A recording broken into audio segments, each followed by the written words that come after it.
Ang Tamaraw FX na old model ay bawal sa masailan. Para lang to sa mga cowboy na tulad ko. Lumang modelo ito at kung comfort ang pag-uusapan ay medyo bitin siya sa features. Wala ito ng mga katangian ng mga newer models na sasakyan ngayon. Hindi ko rin naman kasi afford na kumuha ng mga sasakyan na milyones ang halaga. Ang laki ng monthly na hulog, baka mabaon lang ako sa utang. Kaya nga ito napili ko, kaya para sa katulad ko na cowboy ay swak na swak to sa panlasa ko. Hindi ako maselan kaya sakto lang sa akin ito. Gustong gusto ko yung classic na forma niya at sa dami ng reviews na matibay ito, lalo ko siya nagustuhan. Pero hindi lang puro tungkol sa kagustuhan ko ang usapin. Tinuturing ko rin kasi to na family car. Kaya dapat komportable pamilya ko sa bawat pasyal namin. Hindi rin sila maselan tulad ko, kahit dumatong sasakyan namin ay okay lang. Isa lang naman ang request nila, sana daw may aircon. And this is episode 3 of Jack the Tamaraw FX.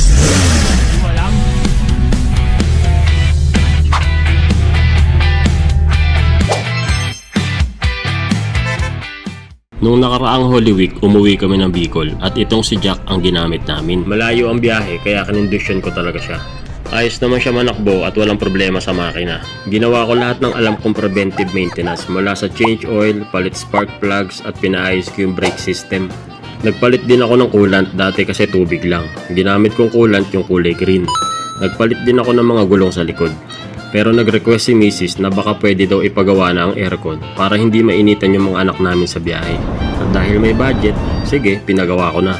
Inayos lahat ng linya at binuhay yung mga dating patay na pyesa. Isa sa nagpamahal dito ay yung pagpalit ng condenser dahil sa daming butas at tadtad ng hinang, hindi na daw yung pupwede at kailangan ng palitan.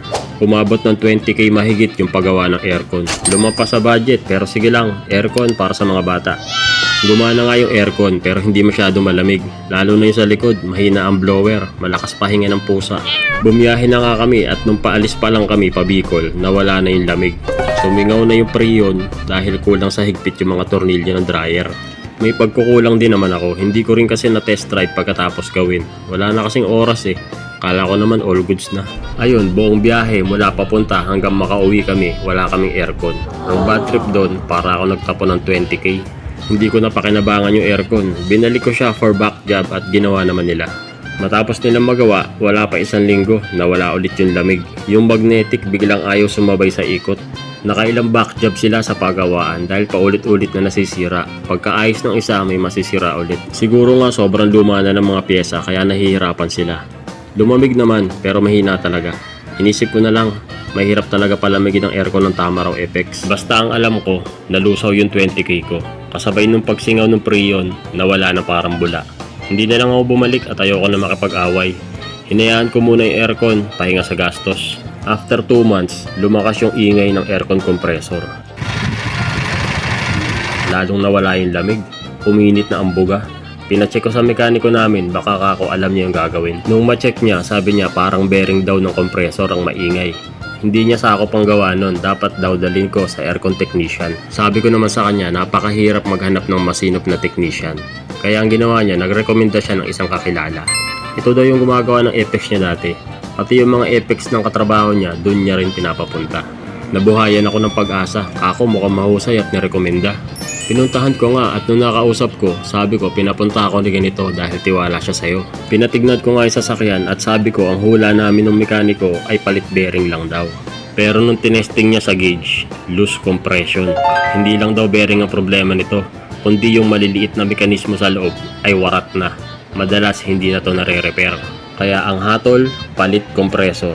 Pinapili niya ako kung brand new o surplus. At dahil hindi ako handa sa gastos na magpalit ng compressor, nauwi ako sa surplus. Nilabas nga niya yung 15C na surplus. Sariwa pang itsura at galing daw ito sa Pajero. Nakita ko naman maganda pa. Nakasulat, made in Japan. Sinabi ko din na mahina ang blower sa likod at kailangan ng palitan. Nung nagkasundo na kami sa presyo, sinimulan niya na agad ang trabaho. Dahil nga hindi ako handa sa dumating na gastos, napaupo na lang ako at nagmuni-muni. Iniisip ko kung tama ba yung mga desisyon ko sa buhay. Naalala ko para nga pala sa pamilya ko to. Para saan pa't nagtatrabaho ko para kumita ng pera, di ba para sa kanila rin? Walang tama at mali, ang importante masaya rin ako sa ginagawa ko. Lahat naman ng gastos ko dito, ako at pamilya ko makikinabang. Hindi naman siguro habang buhay to, siguro naman pag naubos yung gawain dito, tapos na yan. Iniwan ko nga yung sasakyan sa kanya at kinabukasan tumawag agad siya. Pagdating ko doon, tinesting namin agad kung lumalamig na. Nakasalpak na yung bagong kompresor at nagpalit ng blower sa likod na mas malakas. Ramdam ko na yung buga ng lamig dito sa may likuran. Nagpalit din pala ng dryer dahil yung mga langis na galing sa sirang kompresor pumasok sa dryer yung mga debris. Ngayon ko lang nalaman na disposable pala yun. Dapat pala nung una pa lang pinilitan na yung mga dapat palitan para hindi na doble yung gastos ko. Mga 1 oras kami nag-testing doon para sigurado kong hindi magbabago yung lamig. Matapos nga yung ginugol kong oras doon, masasabi ko na malamig na talaga siya. Binayaran ko na at para makauwi na, para ma-test drive na rin ang gawa niya. Hanggang makarating ako ng bahay ay ramdam ko talaga yung lamig. Masasabi ko na malaki na talaga yung pagbabago. Kinagabihan, hinatid ko pa yung biyanan ko pa uwi sa Makati para lang matesting ulit kung talagang malamig niya. At natuwa naman siya, ayos na ayos daw ang lamig. Yes! Mas masarap na to pang biyahe, hindi na maiinitan yung mga anak ko. Na-realize ko lang, magastos talaga may sasakyan. Pero mas magastos pag basta ka nalang nagpagawa sa hindi mo kakilala. Mas mainam kung magtanong ka muna sa mga tropa, baka may alam sila. Para hindi dumoble ang gastos mo. I-consider mo rin kung alam mo luma na yung mga pyesa, mas mainam na palitan mo na agad. Huwag mo na antaying masira at iwas malaking abala. Sa ngayon, malamig na si Jack. Under observation pa rin naman habang pasok pa sa warranty. Napagbigyan ko na yung request ng mag-iin ako na magpa-aircon ng sasakyan. Komportable na sila sa biyahe. Ano kayo susunod na ipapagawa ko kay Jack? See you sa episode 4 at yan po ang kwento namin ni Jack, The Tamaraw FX.